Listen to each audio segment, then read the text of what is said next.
This is Alex Traiman coming to you live from Jerusalem on JNS. I'm here with Doron Spielman, who is a major in the reserves of the IDF Spokesman's Unit. Doron, welcome to the program. Can you tell me where you're at right now? Sure. Good morning. Hello to you and all of your listeners, Alex. Where I'm located right now is in the south of Israel, not far from the Gaza border, near a number of our military installations. I see our troops training. I just came from a group of Givati soldiers who were training in a combined operational unit. And I've been doing been in many of the communities throughout the South, and that's where I am right now. What can you tell me about how many soldiers are amassed now in the Gaza envelope? So I can tell you that in 22 years in the Army, or even more, this mobilization is so far and above anything we've ever done here. That includes Castellet in 2009, which I took a part of, and much larger than Sukeitan or any of the other operations. We have met all of our different soldiers, all the different units, combined fighting units that include infantry, special forces, tanks, armor, and engineering corps have been formed. So in normal routine life, we have, of course, you've got infantry, you've got tanks.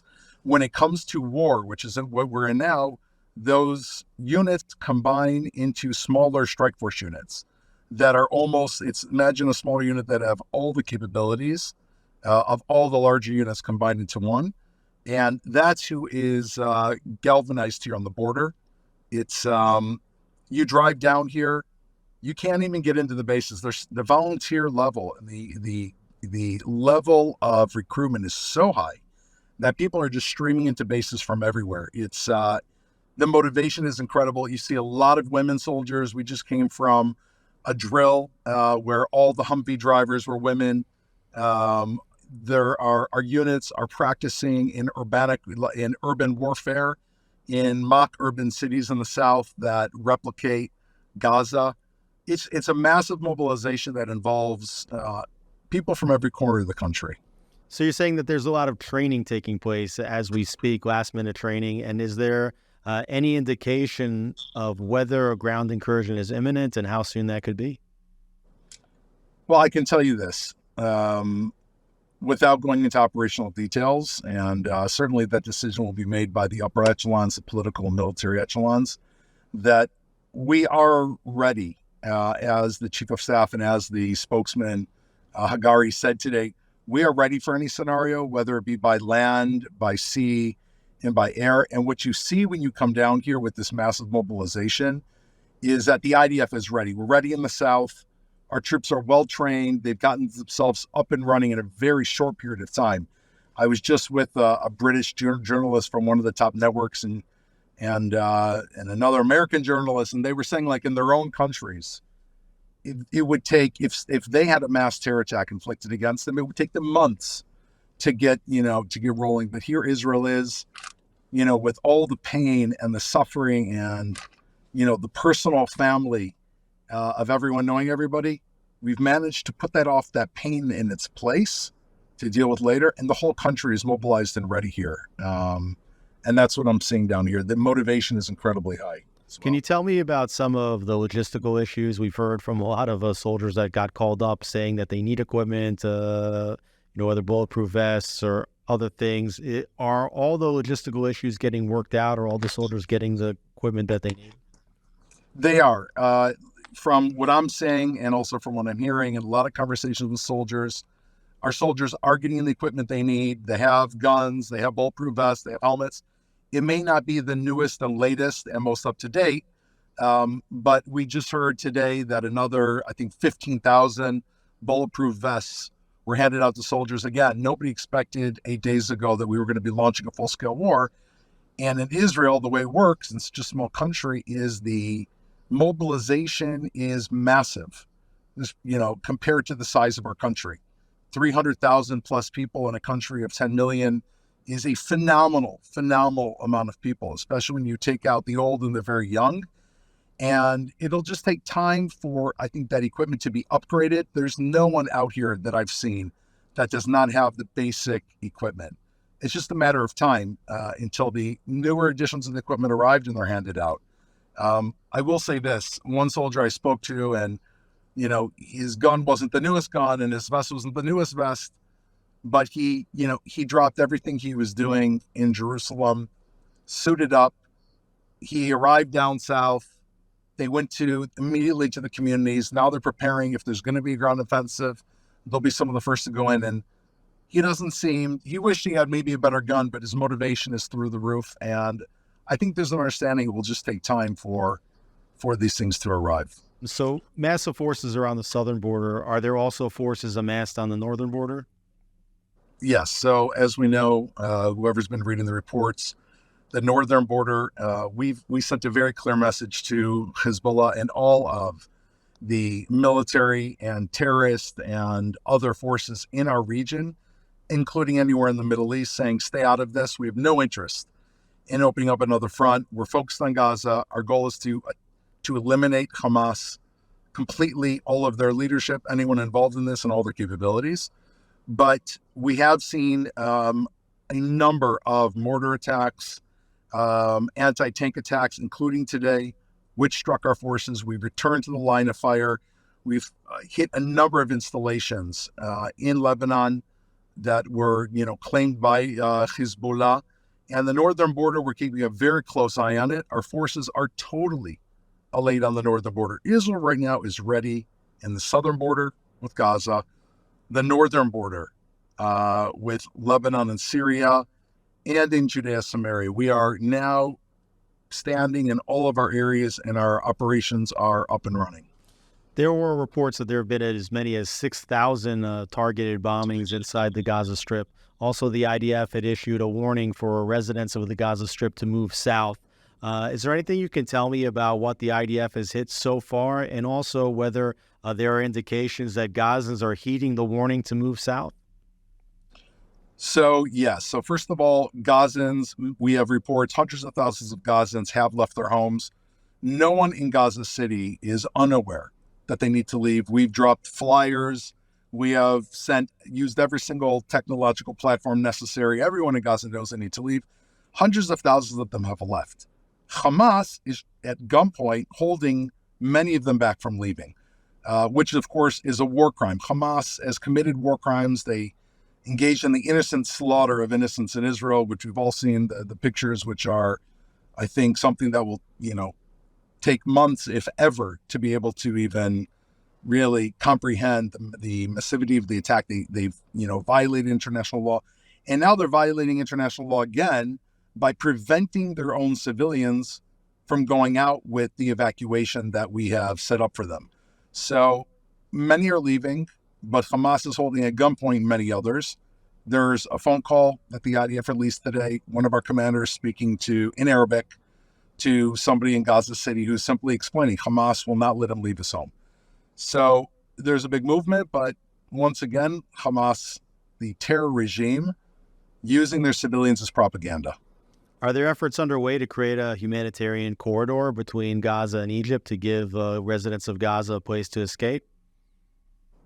So first of all, I hear reports. I cannot confirm any reports, what's been done with the humanitarian corridor.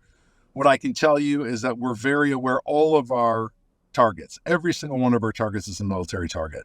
We are trying to avoid, whenever we can, civilian casualties. Moving south of Gaza City, by the way, is not the same thing as leaving Gaza.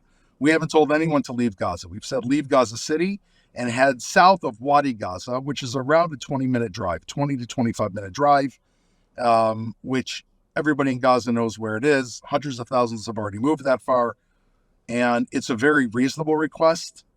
And the problem with anything humanitarian in Gaza right now is that one of the very first things that Gaza did was they struck the Erez crossing. The Erez crossing was being used for humanitarian aid to Gazans. There were also 20,000 Gazans that were crossing there every day to work in Israel.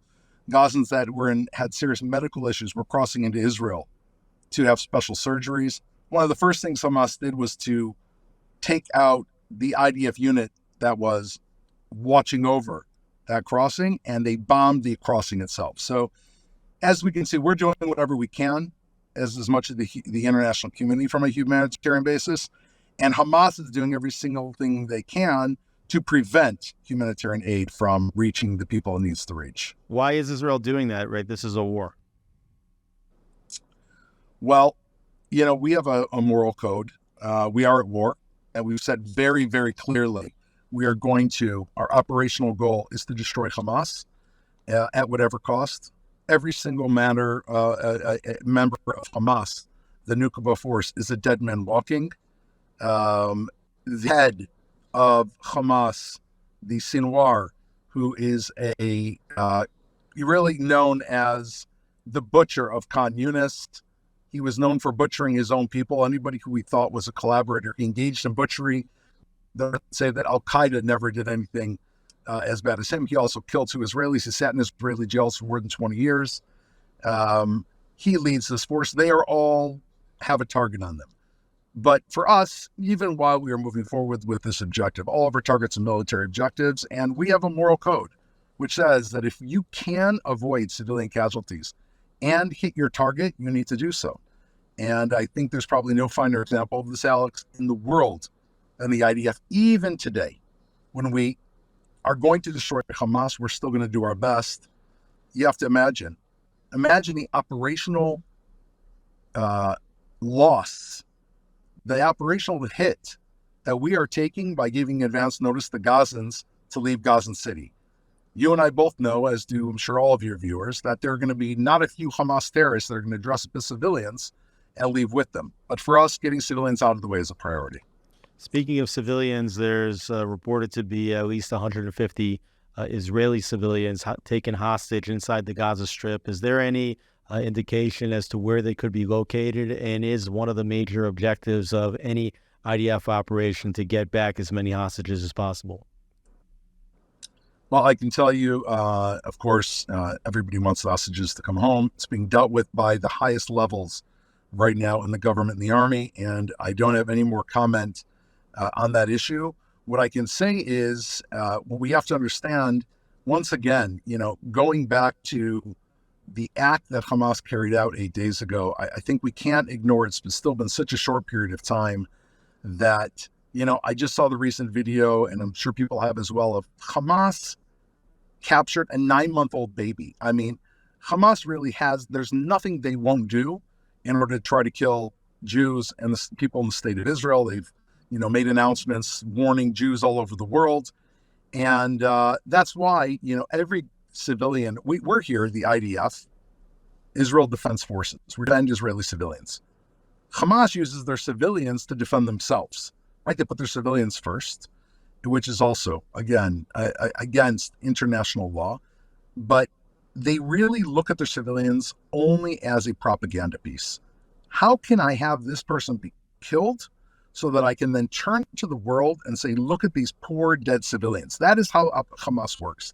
It's difficult for a normal person who's sane to understand this because we have a moral value, but they have no moral values. What should we expect to see in the next couple of days? Well, I think what you're going to see in the next couple of days is Israel moving into the next phase. How exactly that takes place, I'm not going to go into operational details. The mobilization is continuing. There are planes of Israelis flying in from overseas, from Bangkok, from India, from South America, from America. It's incredible. The number of people in my own unit, they were on their trips in Thailand. They dropped everything to come here. Israelis all over the world are coming home. It's the most unbelievable sense of unity. You walk through these units, you've got people in these units, Alex, that were at that party where so many people were killed. They were in the party and they're already suited up. I'm speaking about women who were driving Humvees. She was at the party, she suited up. This one comes from Thailand. And at the same time, American Jews, British Jews, and other good people around the world who are not Jewish are sending as many things as they can. They're trying to send money and aid. It's just an incredible show of support. And I think that what we're going to see is there's basically a line that's been drawn in the sand. From this point forward, history will show those who stand with Israel and those who stand against Israel. Just like there were times in history in the past when people decided to join regimes that turned out to be very, very evil and it stayed with them. We will always know from this point forward who stood with Israel when Israel was in its toughest time, and we're going to see more people do that over the next few days. Doron Spielman, thank you so much for being with us from the South. You stay safe and look forward to speaking with you again soon. Thank you, Alex.